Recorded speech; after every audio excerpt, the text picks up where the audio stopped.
Daniel Martins estava parado ao lado do caixão de mogno envernizado que guardava o corpo de sua mãe, Mariana Martins, 68 anos, vítima de aparente parada cardíaca fulminante que a levara em questão de minutos numa manhã de terça-feira.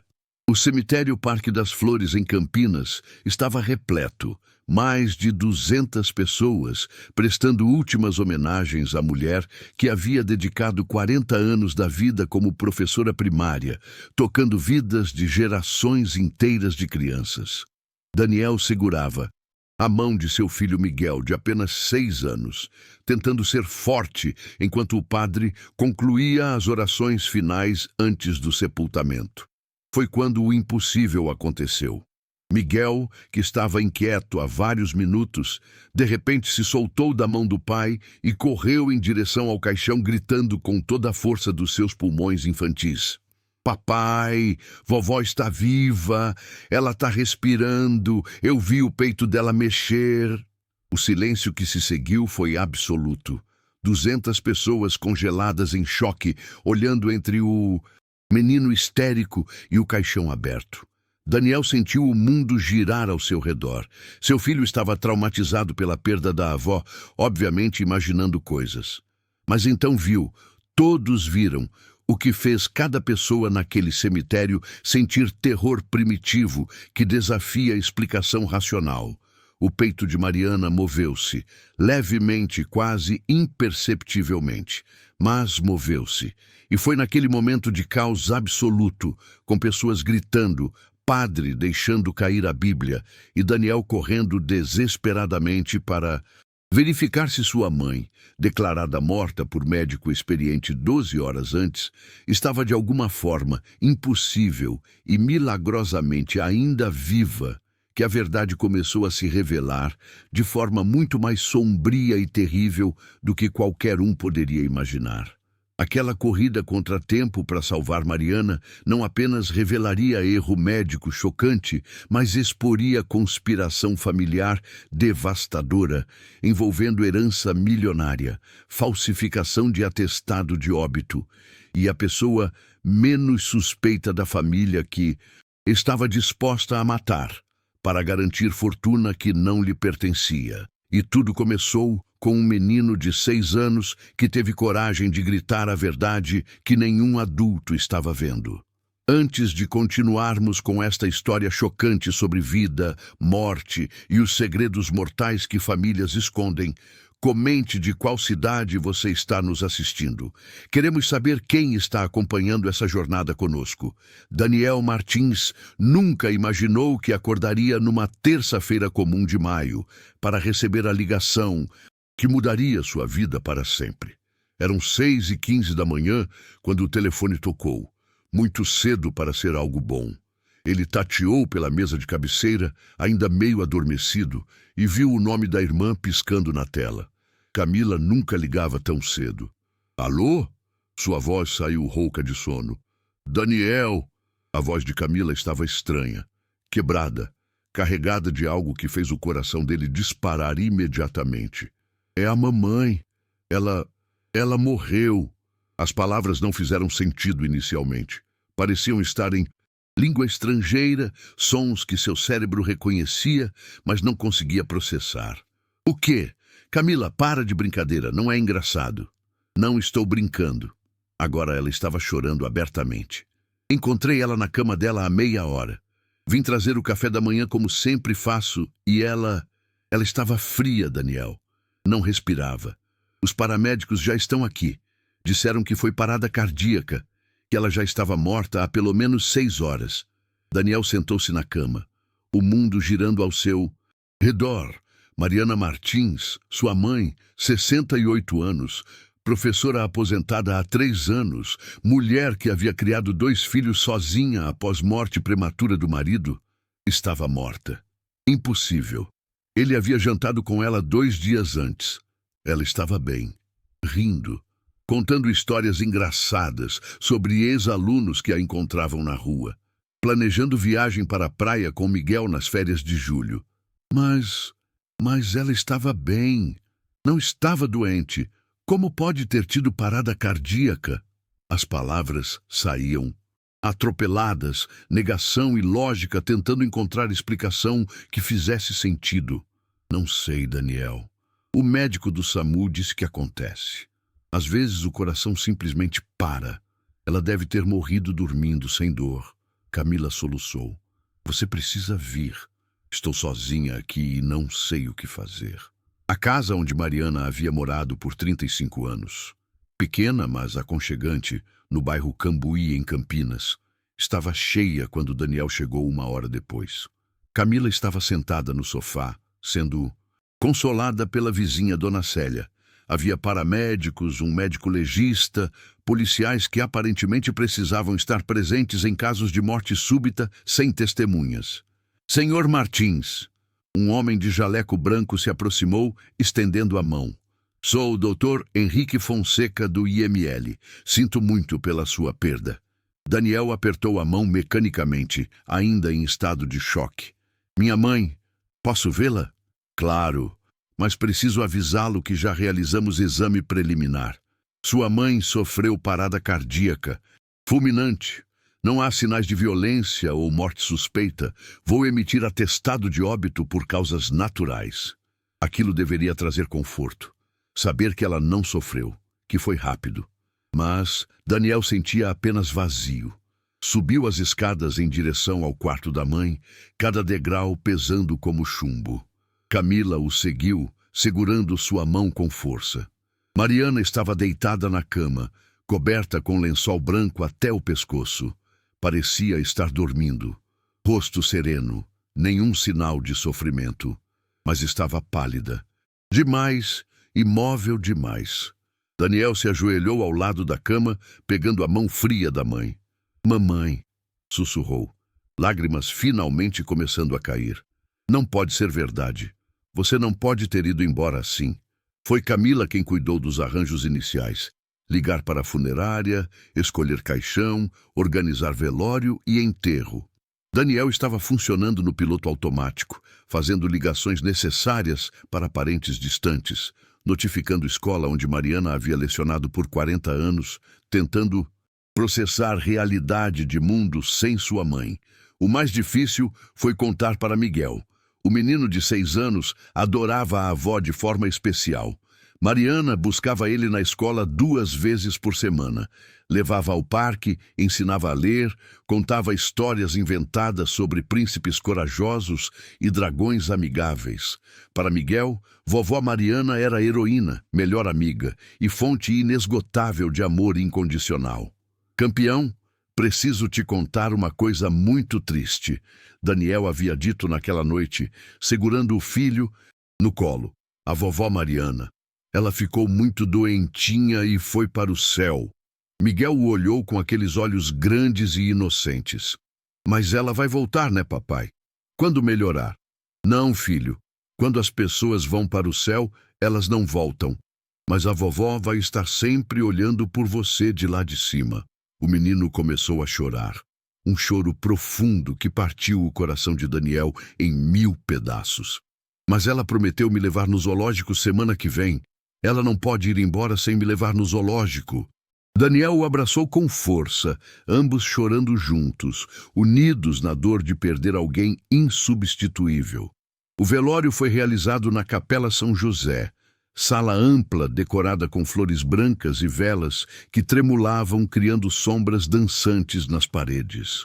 O caixão de mogno estava aberto, como era tradição, permitindo que amigos e família se despedissem. Mariana vestia seu melhor vestido azul marinho, aquele que usava em ocasiões especiais, mãos cruzadas sobre o peito, segurando o terço que havia sido de sua própria mãe. Daniel ficou ao lado do caixão durante horas, recebendo abraços e condolências de dezenas de pessoas. Ex-alunos, agora adultos com famílias próprias, vinham contar histórias sobre como Dona Mariana havia mudado suas vidas. Vizinhos falavam sobre sua bondade. Colegas professoras choravam a perda de amiga querida. Ela foi melhor mãe que alguém poderia pedir. Daniel disse repetidamente, voz monótona de tanto repetir. Criou a gente sozinha depois que meu pai morreu. Nunca reclamou. Sempre colocou a gente em primeiro lugar. Foi durante velório que Daniel notou algo estranho. Seu tio Roberto, irmão mais novo de Mariana, estava agindo de forma estranha, nervoso demais, olhando frequentemente para o relógio, sussurrando com a esposa de forma urgente. Quando Daniel se aproximou para cumprimentá-lo, Roberto praticamente pulou de susto. Tio Roberto, tudo bem? Você parece agitado. Eu? Não, só cansado. Foi longo o caminho de São Paulo até aqui. Roberto desviou o olhar, incapaz de manter contato visual. Sua mãe vai fazer falta, muita falta. Havia algo em seu tom que soou falso, mas Daniel estava exausto demais emocionalmente para questionar. Atribuiu à forma diferente que cada pessoa processava luto. Miguel se recusou a se aproximar do caixão durante todo o velório. Ficou sentado em cadeira no fundo da sala, segurando o ursinho de pelúcia que Mariana havia dado em seu último aniversário. Quando Daniel tentou convencê-lo a dar última despedida, o menino balançou cabeça veementemente. Não quero ver vovó dormindo na caixa. Quero lembrar dela rindo e me dando abraços. Daniel respeitou o desejo do filho, embora parte dele se perguntasse se aquilo era saudável. Doutora Paula, psicóloga infantil que eles haviam consultado após morte de Mariana, disse que cada criança processava luto à sua maneira e forçar contato visual com o corpo poderia ser traumático. A noite do velório foi longa e dolorosa. Daniel mal dormiu, deitado no sofá da casa da mãe. Não conseguia dormir no quarto dela, ainda cheirava ao perfume que usava, processando a realidade de que amanhã enterraria a única mulher que amara incondicionalmente por 36 anos de vida. Foi Camila quem acordou ele às 6 da manhã. Daniel, preciso te mostrar uma coisa. Sua voz estava estranha novamente, carregada de algo que ele não conseguia identificar. O que foi?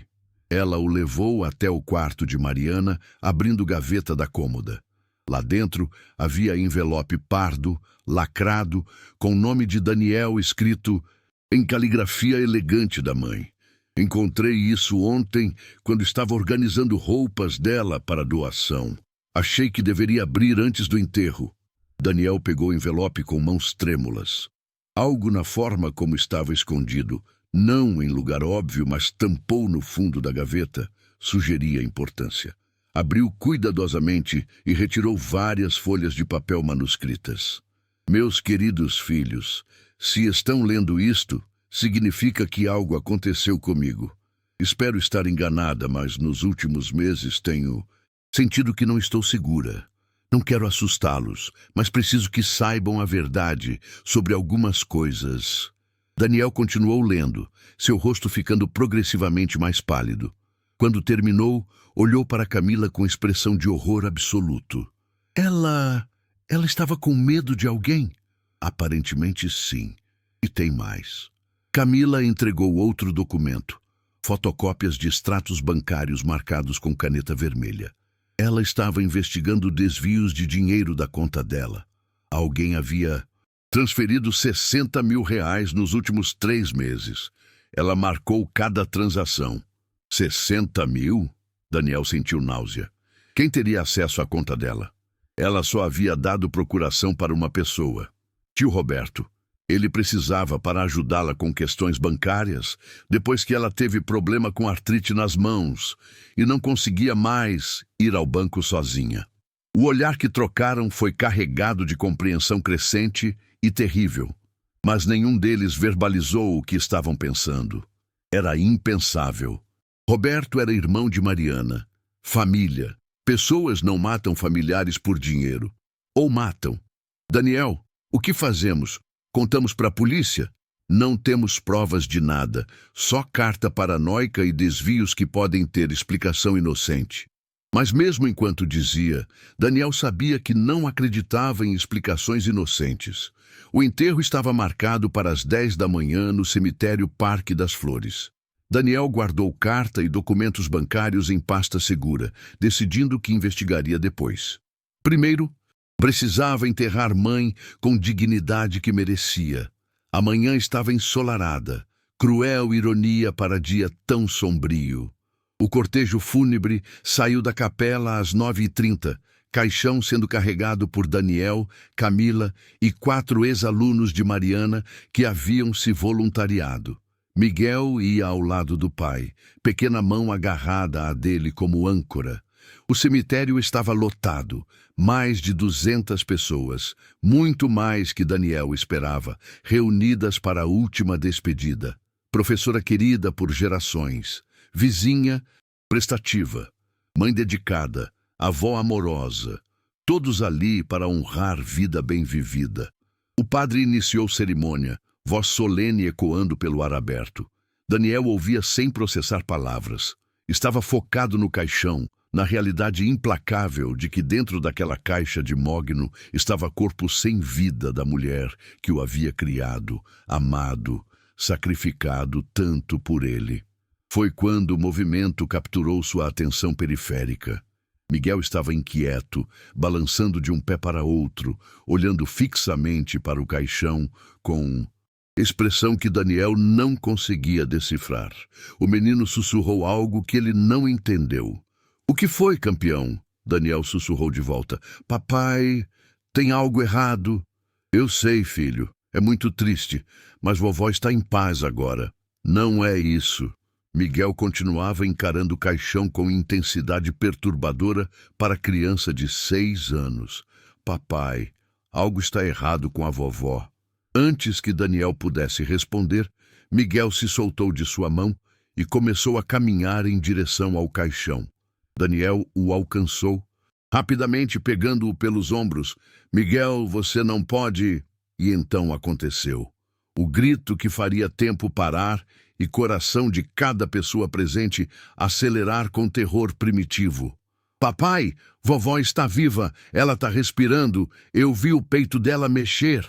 O silêncio absoluto que se seguiu foi quebrado apenas pelo som de Bíblia do padre caindo no chão de mármore. O tempo pareceu parar.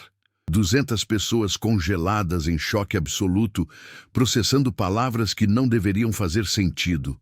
Mortos não. Respiram. Corpos em caixões não se movem. Mas então, e Daniel veria aquela imagem pelo resto de sua vida, o peito de Mariana moveu-se. Levemente, quase imperceptivelmente, mas moveu-se. "Meu Deus!" Alguém gritou na multidão. Camila deu um passo cambaleante para trás, sua mão cobrindo a boca em horror. O padre deixou cair a Bíblia, o som do impacto ecoando pelo cemitério silencioso como tiro. Daniel correu para o caixão, seu coração batendo tão forte que sentia nas têmporas. Olhou para o rosto da mãe, pálido, frio, imóvel. Mas então viu o movimento quase imperceptível do peito subindo e descendo. Não era imaginação, não era trauma de criança, era real. "Ela está respirando!" Daniel gritou, sua voz saindo numa mistura de terror e esperança impossível. "Alguém chame uma ambulância! Agora!" O caos explodiu. Pessoas gritando, correndo, chorando. Alguém já estava ligando para a emergência. Dr. Paulo, médico aposentado que havia sido colega de Mariana na escola, empurrou a multidão e correu para o caixão. "Deixem-me ver, sou médico." Ele colocou dedos no pescoço de Mariana, procurando pulso. Seu rosto ficou progressivamente mais pálido. "Tem pulso, fraco, mas está lá. Ela está em coma profundo, não morta." As palavras foram como bomba. Coma, não morta. As implicações explodiram na mente de Daniel como fogos de artifício. Dr. Henrique havia declarado sua mãe morta. Atestado de óbito havia sido emitido. Corpo estava no caixão há 12 horas. Como alguém em coma profundo poderia ser confundido com morto? "Como isso é possível?" Camila gritou, sua voz histérica. "O médico do IML examinou ela, disse que estava morta há 6 horas." "Coma cataléptico," Dr. Paulo murmurou, trabalhando rapidamente para verificar sinais vitais de Mariana. Respiração tão fraca que é quase imperceptível. Pulso extremamente lento. Temperatura corporal baixa. Pode enganar exame superficial, especialmente se o médico não estava procurando por sinais sutis. Mas Daniel não estava ouvindo explicações médicas. Estava olhando fixamente para tio Roberto, que estava parado a 10 metros de distância, com expressão não de alívio ou alegria, mas de puro terror.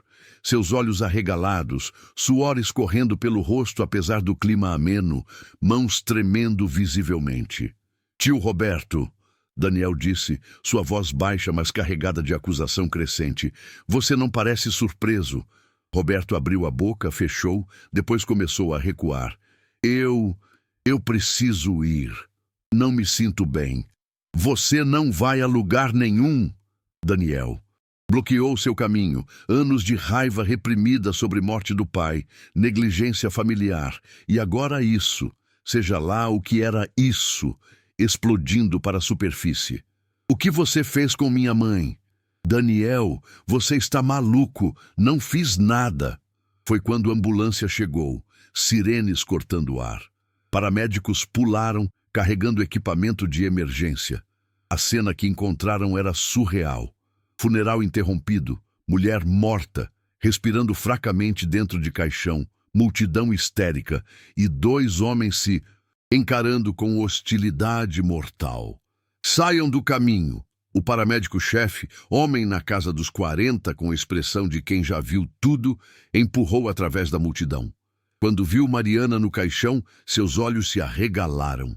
Caralho! Isso é real? Ela está viva, Dr. Paulo confirmou. Coma profundo, possivelmente cataléptico. Sinais vitais extremamente fracos. Precisa de UTI imediatamente.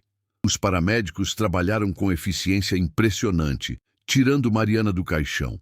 Visão tão bizarra que várias pessoas começaram a chorar novamente, desta vez de alívio misturado com choque, e a colocando na maca. Conectaram oxigênio, estabeleceram linha 4, monitoraram sinais vitais que oscilavam perigosamente. Pressão arterial 80/50, pulso 45, saturação de oxigênio 89%, o paramédico relatou enquanto corriam para a ambulância. Ela está criticamente instável. Vou com vocês, Daniel disse, pulando na ambulância sem esperar permissão. Segurou a mão fria da mãe. Lágrimas escorrendo sem controle. Mamãe, aguenta, por favor, aguenta. A corrida para o Hospital das Clínicas foi borrão. Paramédicos trabalhando freneticamente, equipamentos apitando, e Daniel sussurrando preces que não fazia desde a infância. Quando chegaram, equipe médica completa já estava esperando. Alguém havia ligado avisando sobre situação impossível de mulher declarada morta sendo encontrada viva no próprio enterro. Mariana foi levada diretamente para UTI. Daniel ficou do lado de fora. Pernas tremendo tanto que precisou sentar no chão, processando realidade que desafiava toda a lógica. Sua mãe estava viva. Camila chegou 20 minutos depois com Miguel, ambos pálidos e abalados. Daniel, ela sussurrou, sentando ao lado dele. O que está acontecendo? Como isso é possível? Não sei, mas vou descobrir. Daniel olhou para a irmã com intensidade nova. Camila, você ainda tem aquela carta que mamãe escreveu? E os extratos bancários? Tenho. Por quê? Porque isso não foi acidente. Ninguém é declarado morto por engano em 2025. Exames médicos são precisos. Dr. Henrique teria verificado múltiplos sinais vitais antes de emitir atestado de óbito. Daniel sentiu raiva fria se estabelecendo. Alguém queria que mamãe fosse enterrada viva. As palavras penderam no ar como sentença de morte. Camila empalideceu ainda mais. Você acha que Roberto... Ele tinha procuração. Tinha acesso às contas dela. Estava desviando dinheiro. E mamãe escreveu que não se sentia segura. Daniel se levantou abruptamente. Vou falar com polícia. Agora. Mas antes que pudesse sair, médica saiu da UTI. Doutora Regina Campos era intensivista experiente com 30 anos de carreira, mas sua expressão era de alguém enfrentando algo completamente fora de sua experiência. Senhor Martins, sou doutora Regina. Sua mãe está estabilizada, mas crítica. Vou ser direta. Ela foi drogada. O chão pareceu desaparecer sob os pés de Daniel. Drogada? Exames toxicológicos emergenciais revelaram níveis extremamente altos de Rivotril em seu sistema. Dose suficiente para induzir coma profundo que simula morte. Respiração fica tão fraca, pulso tão lento, temperatura corporal tão baixa, que sem equipamento especializado, parece que a pessoa está morta. Alguém tentou matar minha mãe. Daniel sussurrou, náusea subindo. Tecnicamente, alguém tentou colocá-la num estado que seria diagnosticado como morte, sim. Se seu filho não tivesse notado aquele movimento respiratório. Doutora Regina fez pausa significativa. Ela teria sido enterrada viva e não teria sobrevivido mais que algumas horas dentro do caixão. Camila começou a chorar histericamente. Miguel, que até então havia ficado quieto, processando tudo com sabedoria assustadora para 6 anos, de repente falou: "Foi o tio Roberto. Eu vi ele colocando remédio no suco da vovó ontem, quando visitamos ela." O silêncio que se seguiu foi absoluto. Todos olharam para o menino. Daniel se ajoelhou na frente do filho, segurando seus ombros. "Miguel, o que você está dizendo?" "Ontem, quando visitamos vovó, ela fez suco de laranja. Tio Roberto pediu para usar banheiro, mas eu vi ele pela porta entreaberta pegando vidro laranja do bolso e colocando pó no copo da vovó. Achei estranho, mas não contei porque pensei que era vitamina." Daniel sentiu fúria tão intensa que viu vermelho. Seu próprio tio, irmão de sua mãe, havia deliberadamente drogado ela, esperado que fosse declarada morta por médico incompetente ou cúmplice e permitido que fosse preparada para enterro. Se não fosse observação atenta de Miguel, de 6 anos, Mariana Martins teria sido enterrada viva, acordando dentro de caixão lacrado 2 metros sob terra para morrer de sufocação em terror absoluto. "Onde está Roberto agora?" Daniel perguntou para Camila, sua voz perigosamente calma. "Não sei. Desapareceu do cemitério depois que você o confrontou. Liga para a polícia. Agora. Conta tudo. A carta de mamãe, o dinheiro desviado, o que Miguel viu, os exames toxicológicos. Quero esse filho. Da puta preso antes que consiga fugir." Enquanto Camila fazia ligação, Daniel voltou para sentar ao lado de Miguel, puxando o menino para abraço apertado. "Você salvou a vovó, campeão. Se não tivesse gritado no cemitério, se não tivesse contado sobre ver tio Roberto com o remédio, ela não estaria viva agora." "Vovó vai ficar bem, papai. Vou fazer de tudo para garantir que sim." 2 horas depois, 2 investigadores da Delegacia de Homicídios chegaram ao hospital. Delegado Maurício Santos era veterano de 25 anos, e sua expressão ao ouvir história completa foi de alguém que achava ter visto tudo, mas estava sendo provado errado. "Deixem ver se entendi corretamente. Seu tio drogas, sua mãe, para simular morte, médico legista incompetente ou possivelmente cúmplice, emite atestado de óbito falso e ela quase foi enterrada viva no próprio funeral." "Exatamente", Daniel confirmou, entregando pasta com carta de Mariana, extratos bancários marcados e agora também relato escrito de Miguel sobre testemunhar Roberto colocando pó no suco. Delegado Maurício revisou o documento silenciosamente, sua expressão ficando progressivamente mais grave. "Isso é tentativa de homicídio qualificado, possivelmente com agravante de ter sido cometido por motivo torpe, ganância por herança.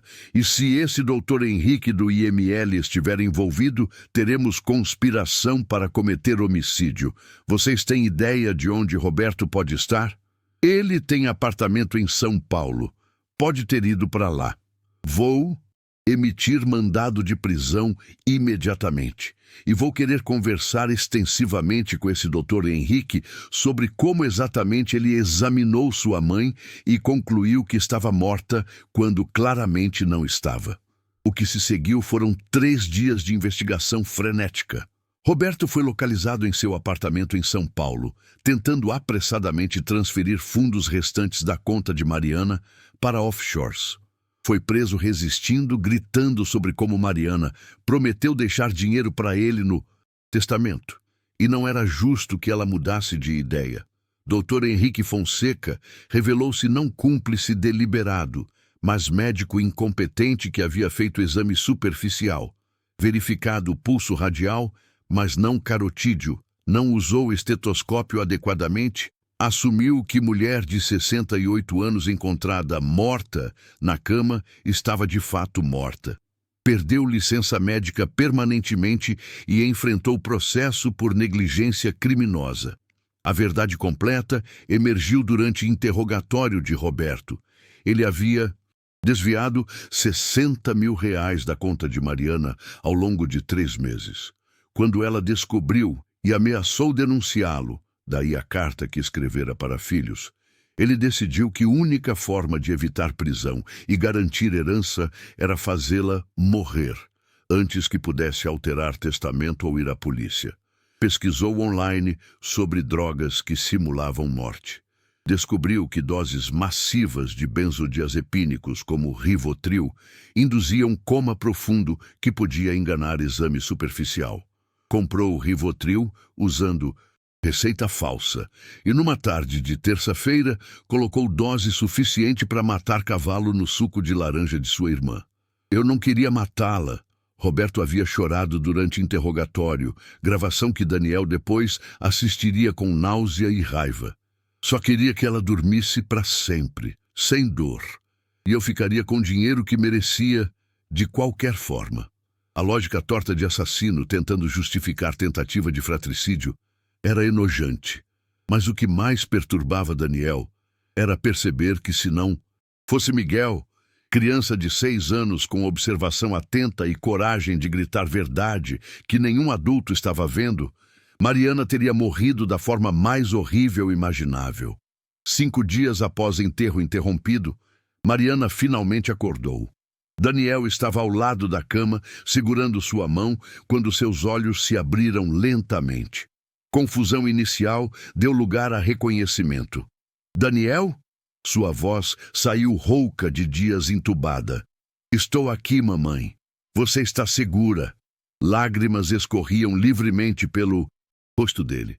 Você está viva e vai ficar bem. O quê? O que aconteceu? Última coisa que lembro é beber suco. E então tudo ficou escuro. Roberto tentou te matar. Drogou você, mas não funcionou. Miguel te salvou. Daniel sorriu através das lágrimas. Meu filho de 6 anos salvou sua vida gritando que você estava viva no meio do seu próprio enterro. Mariana fechou olhos, lágrimas escorrendo. Roberto, meu próprio irmão, ele está preso.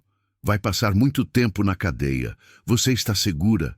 Agora, quando Miguel foi autorizado a visitar vovó 2 dias depois, correu para a cama e a abraçou com força que quase desconectou linha 4. Vovó, você está viva de verdade! Mariana o segurou como se nunca fosse soltá-lo. Graças a você, meu herói. Graças a você. A recuperação de Mariana foi milagre médico que desafiava todas as probabilidades. Doutora Regina havia explicado que a maioria das vítimas de envenenamento por benzodiazepínicos em doses tão massivas ou morria ou sofria danos cerebrais permanentes. Mas Mariana, com 68 anos e saúde relativamente boa antes do ataque, estava se recuperando com velocidade impressionante. Sua mãe tem constituição de ferro, doutora Regina havia dito a Daniel durante consulta de acompanhamento 2 semanas após despertar do coma. Os exames neurológicos estão limpos. Não há dano cognitivo significativo. Ela vai precisar de fisioterapia para recuperar força muscular após dias imobilizada. Mas a recuperação completa é não apenas possível, mas provável. Mas enquanto o corpo de Mariana se curava, as cicatrizes emocionais eram mais profundas e complexas. Durante a primeira sessão com psicóloga hospitalar, ela havia desmoronado completamente. Meu próprio irmão tentou me matar, me enterrar viva. As palavras saíam entre soluços. Como eu não vi? Como não percebi que ele era capaz disso? A terapeuta, doutora Mônica Silva, havia explicado que predadores familiares são especialmente habilidosos em esconder verdadeira natureza. Roberto construiu máscara de irmão dedicado durante décadas. Você não tinha como saber que por trás dessa máscara havia alguém disposto a cometer fratricídio por dinheiro. O julgamento de Roberto Martins começou 3 meses após tentativa de homicídio. O caso havia virado sensação nacional.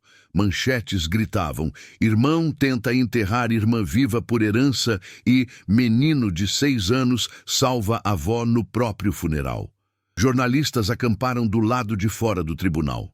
Programas de TV debatiam detalhes mórbidos do caso.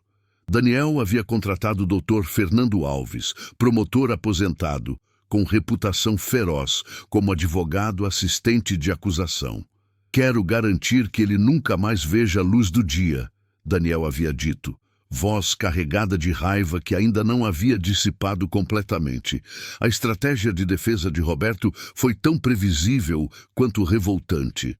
Seu advogado, Dr. Marcelo Costa, argumentou que Roberto sofria de transtorno de personalidade não diagnosticado, que estava sob influência de medicamentos para ansiedade, que nunca realmente pretendeu matar Mariana, apenas assustá-la para que não o denunciasse por desvio de dinheiro.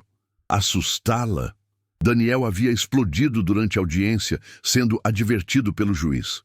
Ele a drogou com dose quase letal, permitiu que fosse declarada morta e preparada para enterro.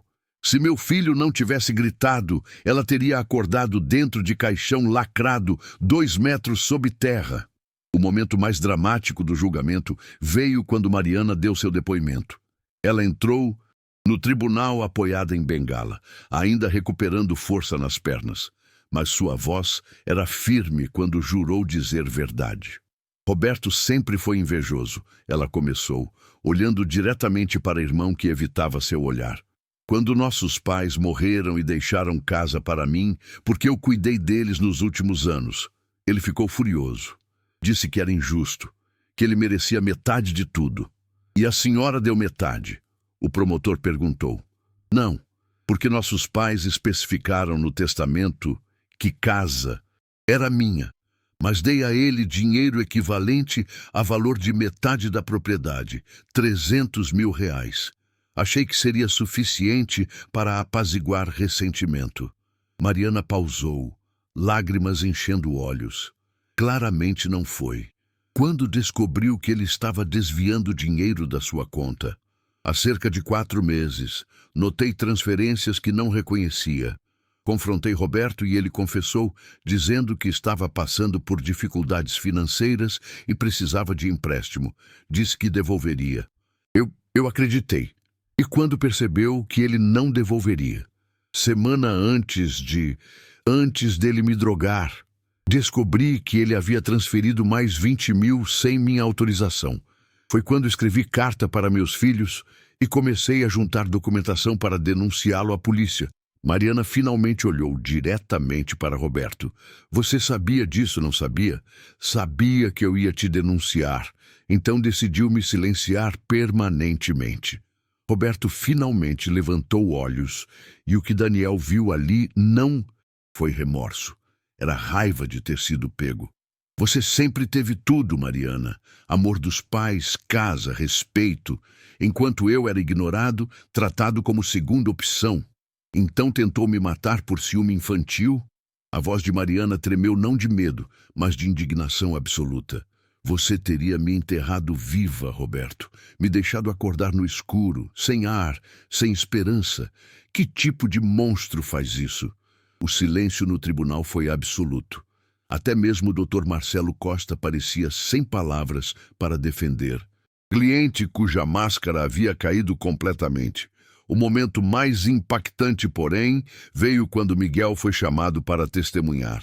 Aos 6 anos, era raro criança tão jovem depor em tribunal. Mas juiz Dr. Henrique Moura havia permitido, após avaliação psicológica, confirmar que Miguel era emocionalmente estável o suficiente e que seu testemunho era crucial. A sala de audiência foi adaptada. Miguel sentou em cadeira especial com almofada, havia brinquedos próximos para confortá-lo, e doutora Paula estava presente para interromper se ficasse muito estressado. Miguel, o promotor disse gentilmente, ajoelhando para ficar na altura do menino. Você pode nos contar o que viu no dia do enterro da vovó?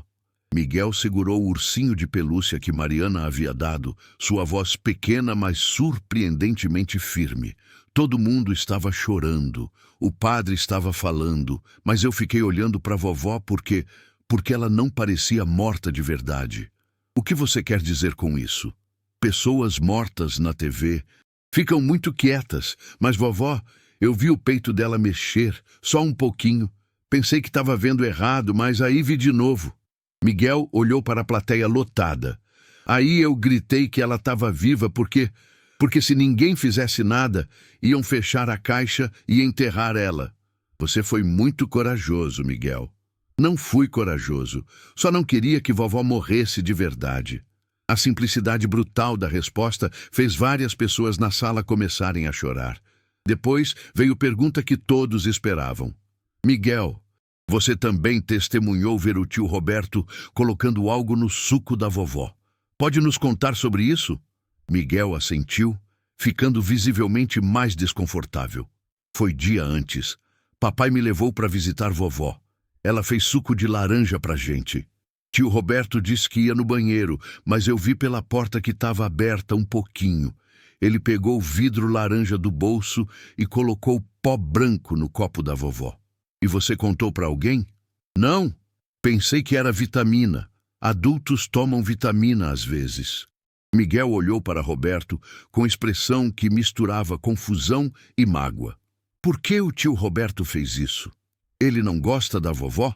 A pergunta inocente de criança de 6 anos pareceu atingir Roberto com mais força que qualquer acusação formal. Pela primeira vez durante todo o julgamento, ele baixou cabeça, incapaz de encarar sobrinho neto. O júri deliberou por apenas 3 horas antes de retornar com um veredito unânime. Roberto Martins era culpado de tentativa de homicídio qualificado com agravantes. Motivo torpe, ganância, meio cruel, envenenamento seguido de tentativa de enterro vivo e contra membro da própria família. A sentença foi severa. 25 anos de prisão sem possibilidade de livramento condicional antes de cumprir pelo menos 15 anos. Adicionalmente, foi obrigado a devolver R$60 mil, desviados mais indenização de R$500 mil por danos morais e psicológicos. Quando a sentença foi lida, Roberto não demonstrou emoção. Simplesmente olhou para o teto como se tudo aquilo estivesse acontecendo com outra pessoa. Foi escoltado algemado e Daniel sentiu não satisfação, mas vazio profundo. Justiça havia sido feita, mas não desfazia trauma que toda a família carregaria para sempre.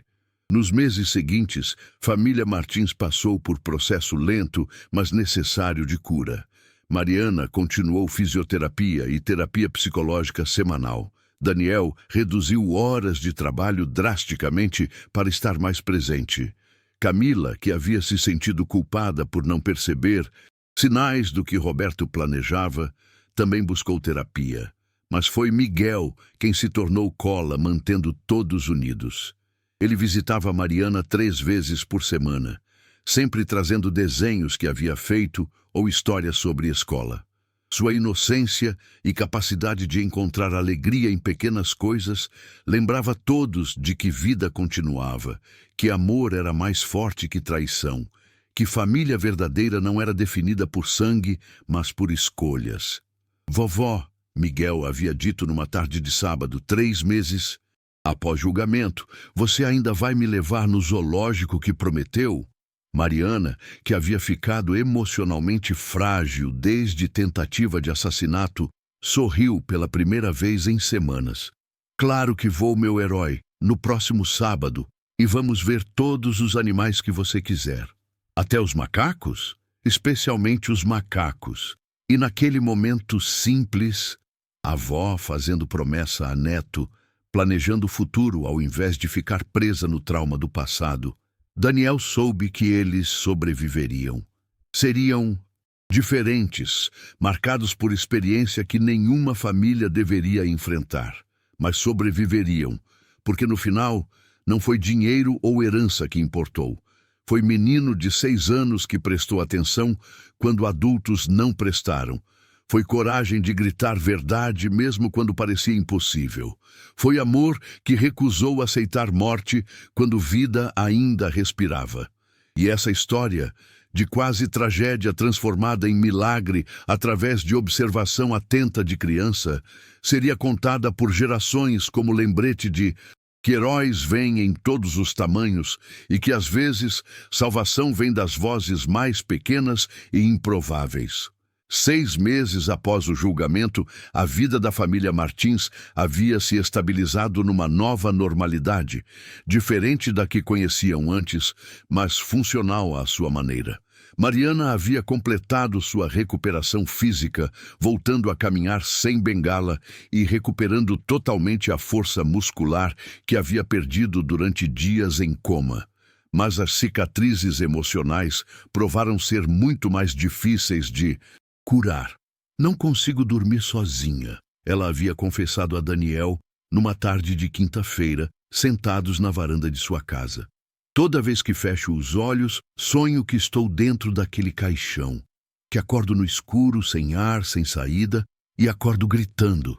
Daniel, que havia começado a dormir no quarto de hóspedes da casa da mãe 3 noites por semana para garantir que ela não ficasse sozinha, entendia completamente. Ele próprio havia desenvolvido pesadelos recorrentes, sempre variações do mesmo tema. Chegando tarde demais ao cemitério, Miguel não gritando, o caixão sendo baixado à terra antes que pudessem salvar Mariana. Doutora Mônica disse que o TEPT é normal após trauma como esse, Daniel ofereceu, referindo-se à psicóloga que ambos estavam vendo semanalmente. Vai levar tempo, talvez anos, mas eventualmente os pesadelos vão diminuir. E a culpa? Mariana perguntou, voz quebrando. Quando é que a culpa vai embora? Que culpa? Você não fez nada errado. Dei procuração a Roberto.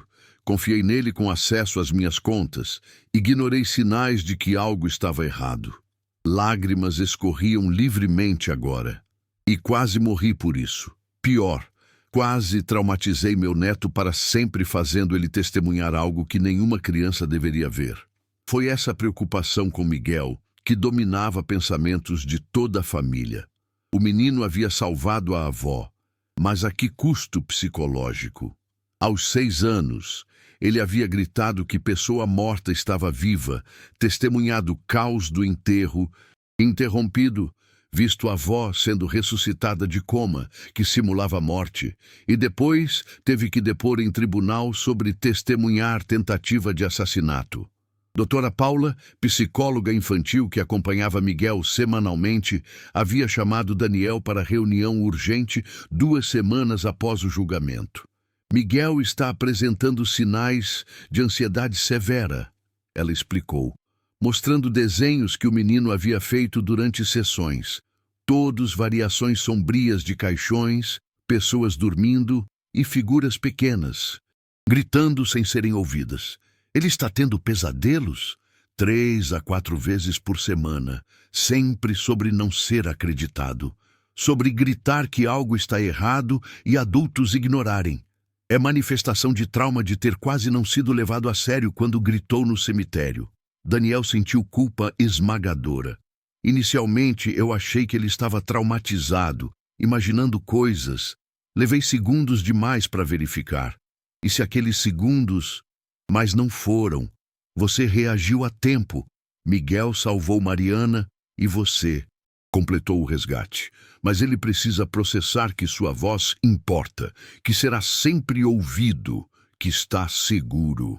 Doutora Paula pausou. Recomendo que vocês façam terapia familiar também. Miguel precisa ver que família inteira está processando o trauma juntos, não apenas ele sozinho carregando o peso. As sessões de terapia familiar começaram na semana seguinte. Daniel, Camila, Mariana e Miguel, sentados em círculo confortável, falando abertamente sobre medos, pesadelos, culpas e esperanças. Foi durante a terceira sessão que Miguel finalmente verbalizou seu maior medo. E se eu não tivesse visto? Ele perguntou, voz pequena. E se eu não tivesse olhado bem para o peito da vovó? Ela teria morrido de verdade e seria minha culpa por não prestar atenção. O silêncio que seguiu foi pesado até Mariana se mover, ajoelhando na frente do neto e segurando seu rosto com ambas as mãos. Miguel, me escuta bem. Nada, absolutamente nada, seria sua culpa. Você é criança, não era seu trabalho salvar adultos, mas você fez mesmo assim porque é corajoso e observador e tem coração enorme. Você é meu herói, não meu salvador obrigatório. Meu herói que escolheu agir quando não precisava. A distinção era importante. Miguel precisava entender que havia feito algo extraordinário, mas não era responsabilidade dele prevenir tragédias. Adultos falharam, Roberto ao tentar assassinar, Dr. Henrique ao fazer exame incompetente, outros familiares ao não perceberem sinais. Miguel simplesmente estava no lugar certo, no momento certo, com coragem de falar. Mas havia consequências inesperadas do trauma compartilhado. Miguel desenvolveu hipervigilância preocupante, constantemente verificando se adultos ao seu redor estavam respirando, acordando no meio da noite para checar se Daniel estava bem, entrando em pânico quando Mariana demorava a responder telefonemas. Ele está tentando controlar o ambiente para prevenir novas tragédias, doutora Paula explicou. É resposta comum em crianças que vivenciaram eventos traumáticos, onde sentiram que a ação delas fez diferença entre vida e morte. Agora acredita que vigilância constante é necessária para manter todos seguros. O tratamento envolveu ajudar Miguel a externalizar ansiedade através de arte, jogos de roleplay, onde praticava cenários onde adultos resolviam problemas sem sua intervenção, e gradualmente reconstruir confiança de que o mundo era relativamente seguro e previsível. Enquanto isso, investigação sobre Roberto continuava revelando camadas adicionais de traição. Delegado Maurício havia descoberto que desvio de R$60 mil era apenas ponta do iceberg. Roberto havia fraudulentamente obtido empréstimos usando casa de Mariana como garantia, R$300 mil em dívidas que ela desconhecia completamente. Se ela tivesse morrido conforme planejado, delegado Maurício explicou durante reunião no escritório de Dr. Fernando Alves. Roberto, como único parente próximo, herdaria propriedades dela, pagaria dívidas com dinheiro da herança e ficaria com o resto. Ela, descobrindo fraudes e ameaçando denunciar, destruiu o plano completamente, então decidiu eliminá-la antes que pudesse agir. A premeditação era chocante. Roberto não havia agido por impulso numa terça-feira fatídica. Havia planejado durante meses, pesquisando drogas, falsificando documentos para empréstimos, calculando friamente morte da própria irmã como solução para problemas financeiros que ele mesmo criara. Tem mais, Dr. Fernando acrescentou, expressão grave. Roberto tentou contratar advogado para contestar testamento de Mariana. Argumentou que, como ela estava mentalmente instável antes da morte, palavras dele, o testamento deveria ser invalidado. Ele tentou contestar testamento mesmo estando preso por tentar matá-la. Daniel sentiu raiva renovada. Psicopatas frequentemente não conseguem aceitar consequências de ações. Na mente dele, ainda merece herança que tentou obter através de fratricídio. A petição foi obviamente negada, e Roberto recebeu sanções adicionais por frivolidade legal e tentativa de intimidar vítima. Mas episódio revelou algo importante. Mesmo preso, Roberto continuava sendo ameaça psicológica para Mariana. Foi Dr. Fernando quem sugeriu mudança drástica. Mariana, já considerou mudar de cidade? Começar de novo em lugar onde história não a segue, onde não terá que ver lugares que associa com trauma. A ideia foi inicialmente recebida com resistência. Esta é minha casa há 35 anos. Por que eu deveria ser forçada a sair por causa do que Roberto fez? Não é sobre ser forçada, Camila interviu gentilmente. É sobre escolher ambiente que facilite cura, ao invés de constantemente lembrá-la de trauma.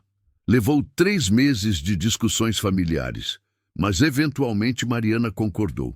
Não uma mudança radical, não sairia do estado, mas para a cidade vizinha de Valinhos, 20 quilômetros de distância. Longe suficiente para ser novo começo, perto o suficiente para a família visitar regularmente. A mudança aconteceu num sábado ensolarado de novembro, 8 meses após quase tragédia.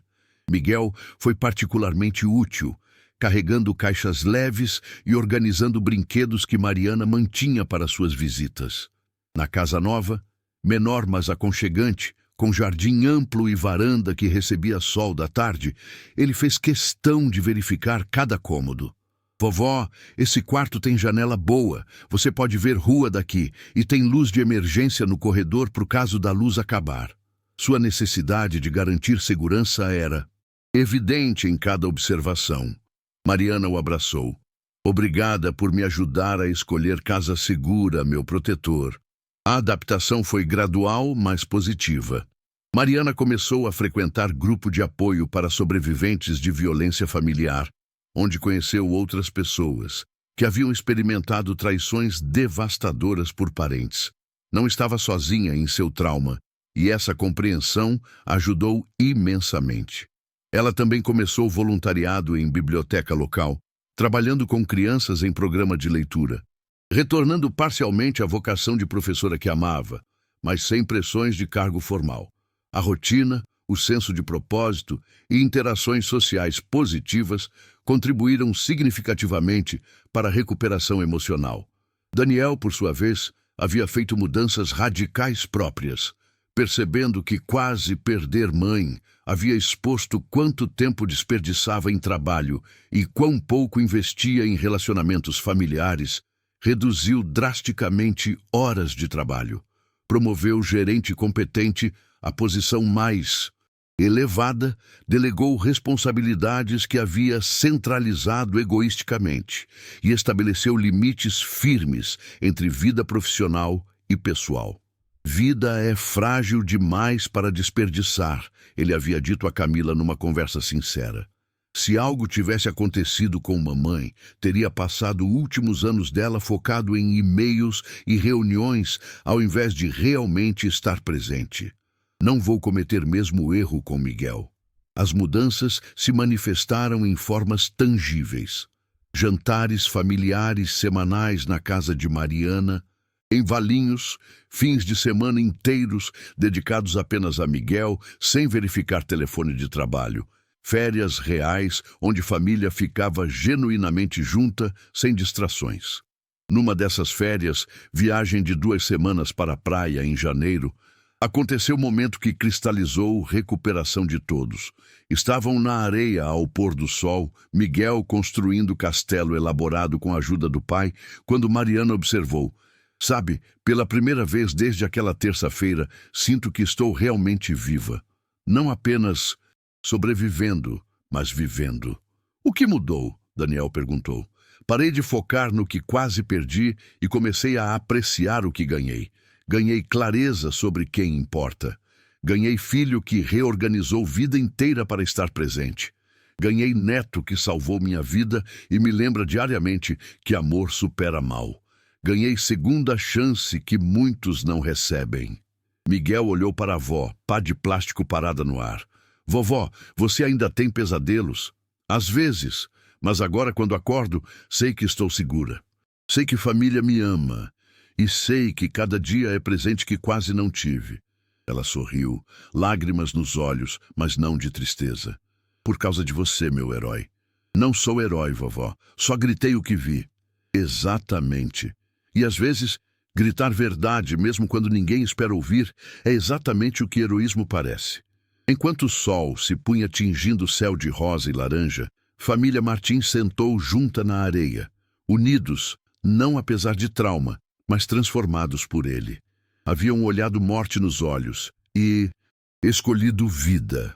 Haviam enfrentado traição familiar e escolhido perdoar não traidor, mas uns aos outros pelas pequenas falhas que todos carregavam.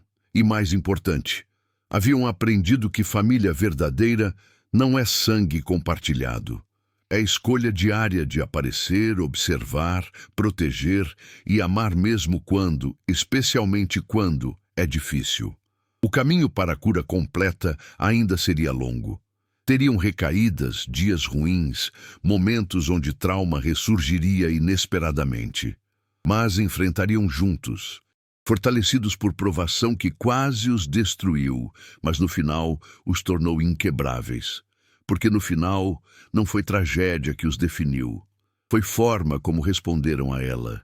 3 anos haviam se passado desde aquela terça-feira impossível, quando Mariana Martins acordou de coma que simulava a morte, salva pelo grito de um neto de 6 anos no meio do próprio enterro. Agora, numa tarde ensolarada de maio, a família inteira estava reunida no jardim da casa em Valinhos para a comemoração dupla, aniversário de 71 anos de Mariana e formatura de Miguel da 2ª série do ensino fundamental. Miguel, agora com 9 anos, estava irreconhecível comparado à criança traumatizada que havia desenvolvido hipervigilância obsessiva nos meses após quase perder a avó. 3 anos de terapia consistente, amor incondicional familiar e gradual reconstrução de senso de segurança o haviam transformado em menino confiante, articulado e surpreendentemente maduro para sua idade. "Vovó", ele disse durante o almoço, festivo. "Na escola, a professora pediu para a gente escrever sobre pessoa que admira. Escrevi sobre você." Mariana, que estava servindo mais salada para Camila, parou com olhos se enchendo de lágrimas. "Sobre mim? Por quê?" "Porque você é a pessoa mais forte que conheço. A professora leu minha redação para a classe inteira. Todo mundo achou incrível que você sobreviveu." Miguel pausou, escolhendo palavras cuidadosamente. "Mas o que eu mais admiro não é que sobreviveu. É que depois de tudo que aconteceu, você escolheu ser feliz de novo." A mesa ficou silenciosa, todos processando sabedoria profunda nas palavras de criança de 9 anos. Mariana se levantou, caminhou até Neto e o abraçou com força. "Sabe por que consegui escolher ser feliz de novo?" Ela sussurrou alto, suficiente para todos ouvirem.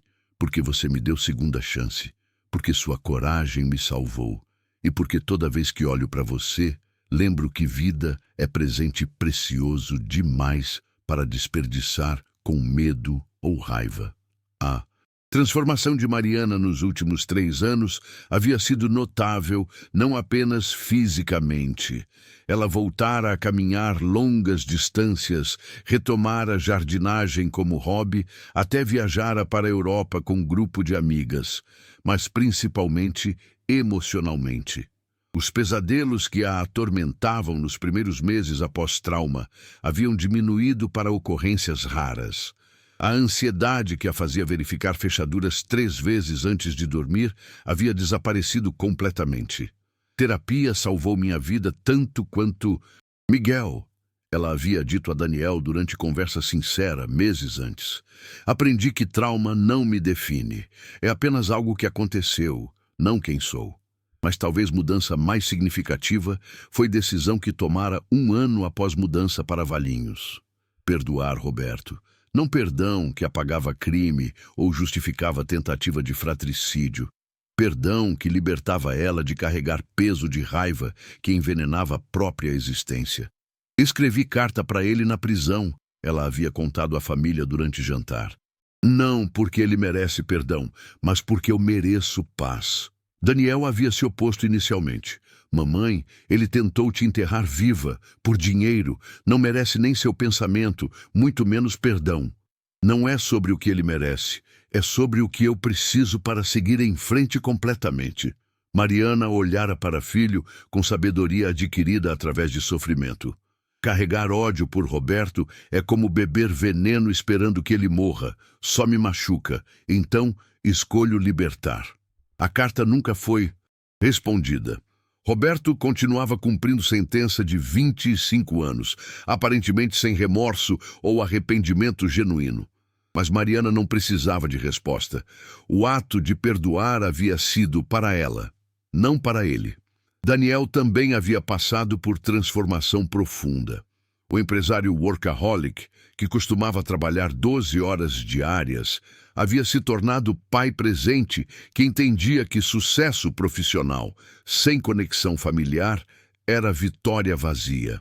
Sabe, ele disse a Rafael durante cerveja num sábado à noite, quase perder mamãe me ensinou lição que nenhum MBA poderia. Pessoas que amamos são únicos ativos que realmente importam. Resto é apenas resto. A empresa não havia sofrido com redução de horas de Daniel. Pelo contrário, prosperara sob gestão mais distribuída e decisões mais estratégicas, ao invés de microgerenciamento constante. E Daniel estava infinitamente mais feliz, presente em cada apresentação escolar de Miguel, cada jantar familiar, cada momento que antes sacrificaria. Por reunião urgente, que raramente era tão urgente quanto alegava. Camila, que havia carregado culpa irracional por não perceber sinais do que Roberto planejava, também encontrara cura através de terapia e tempo. Tornara-se defensora vocal de conscientização sobre violência familiar e fraude financeira contra idosos, dando palestras em centros comunitários sobre sinais de alerta que famílias deveriam observar.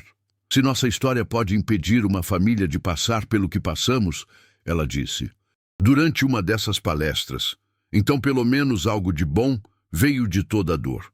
Mas foi Miguel quem emergiu como verdadeiro herói transformado por trauma. Aos 9 anos, demonstrava empatia e coragem raras em adultos. Na escola, era conhecido como menino que sempre defendia crianças sendo intimidadas, que notava quando colegas estavam tristes e oferecia amizade, que tinha coragem de falar verdade mesmo quando impopular. Ele tem o que chamo de coragem moral desenvolvida precocemente. Doutora Paula havia explicado durante consulta de acompanhamento.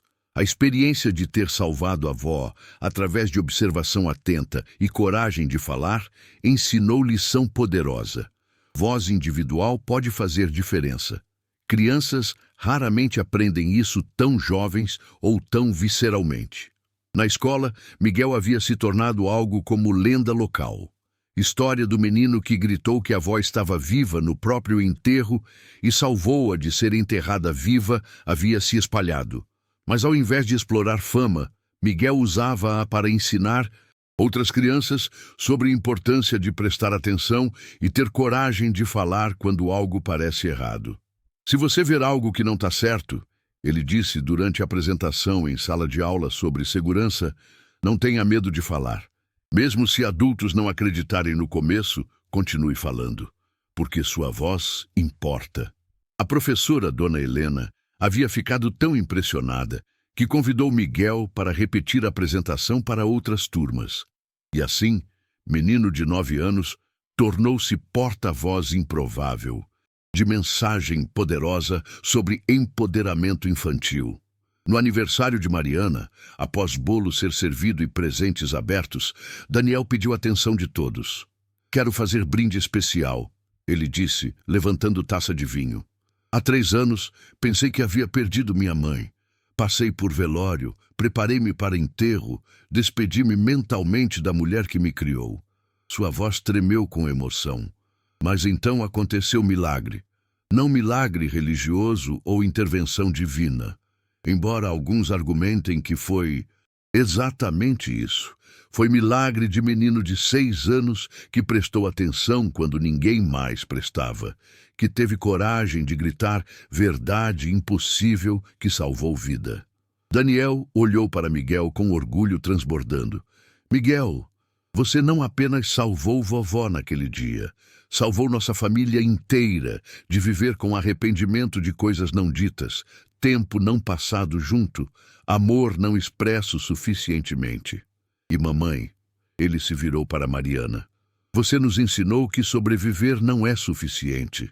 Ensinou que podemos escolher prosperar mesmo após trauma devastador, que perdão é possível mesmo quando parece impossível, que vida, essa vida frágil e preciosa, deve ser vivida completamente, não apenas tolerada. Lágrimas escorriam livremente por rostos de todos ao redor da mesa, mas eram lágrimas de gratidão, não tristeza. Gratidão por segunda chance que quase não tiveram. Gratidão por amor que escolheram todos os dias desde então. Gratidão por lições aprendidas através de provação que nenhum deles desejaria, mas que, estranhamente, agradeciam por moldá-los em pessoas melhores. Aos 3 anos de vida bônus, Mariana ergueu própria taça. E aos muitos mais que ainda vamos compartilhar juntos, porque aprendi algo fundamental. Cada dia acima da terra é presente. Cada abraço é bênção. Cada riso é vitória sobre a escuridão que quase nos consumiu. Naquela noite, após convidados partirem e Miguel adormecer abraçado ao ursinho que Mariana havia dado, Daniel sentou na varanda com mãe, observando estrelas. Sabe, Mariana disse suavemente, às vezes ainda tenho dificuldade acreditando que sobrevivi, que estou aqui, viva, saudável, cercada por família que amo. Eu também. Às vezes acordo no meio da noite e preciso ligar para você só para ouvir sua voz e confirmar que não foi sonho. Não foi sonho, foi pesadelo que se transformou em... não sei nem como chamar. Renascimento? Segunda chance? Milagre cotidiano? Todas acima. Daniel sorriu. E sabe o que mais? Se eu pudesse voltar no tempo e impedir tudo. Impedir Roberto de te drogar, impedir trauma, impedir dor, não sei se faria. Mariana olhou para filho surpresa. Por quê? Porque aquela experiência terrível nos ensinou coisas que nunca aprenderíamos de outra forma. Me ensinou que trabalho pode esperar, mas família não pode. Ensinou Miguel sobre coragem e poder de voz individual. Ensinou você sobre força que nem sabia que tinha.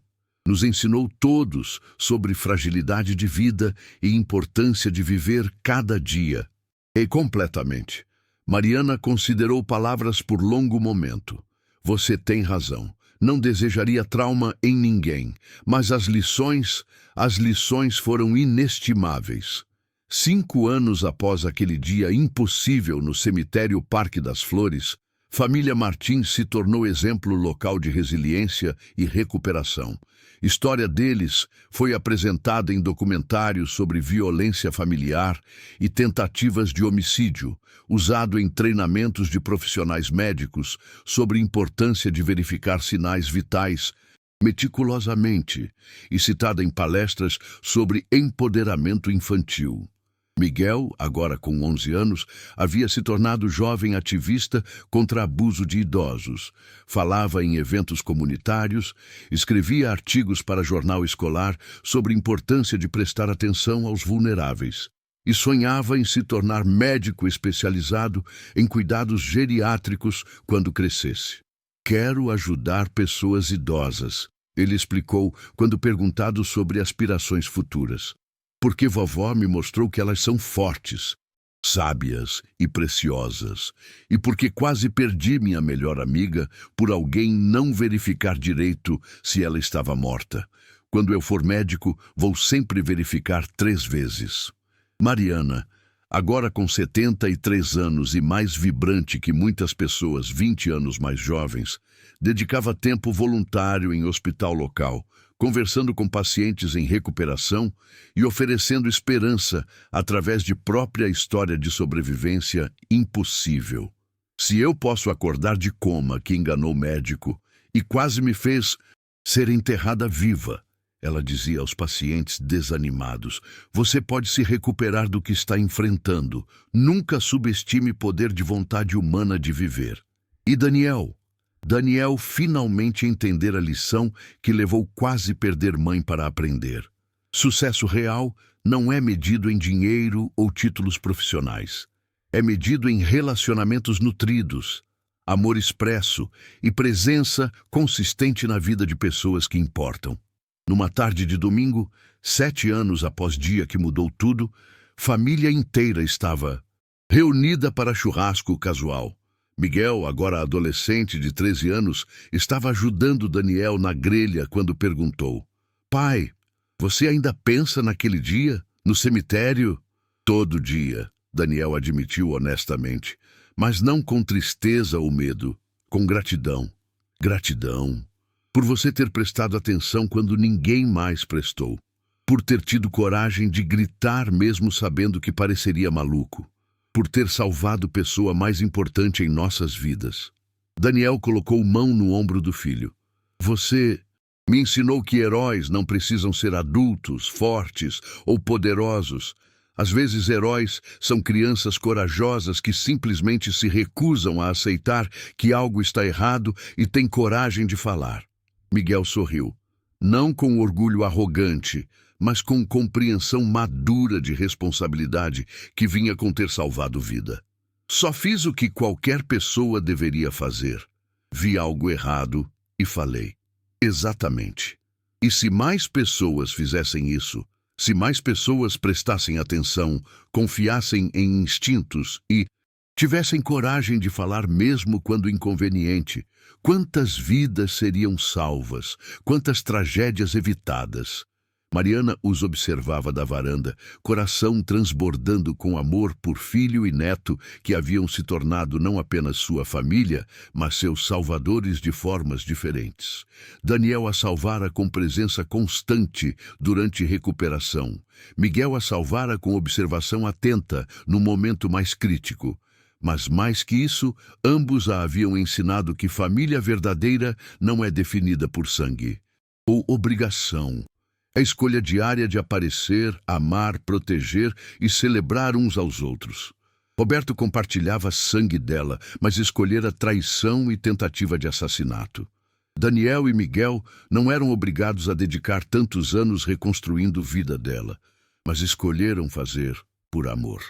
Enquanto o sol se punha, tingindo o céu de tons dourados e rosados, Mariana refletiu sobre a jornada impossível que havia percorrido.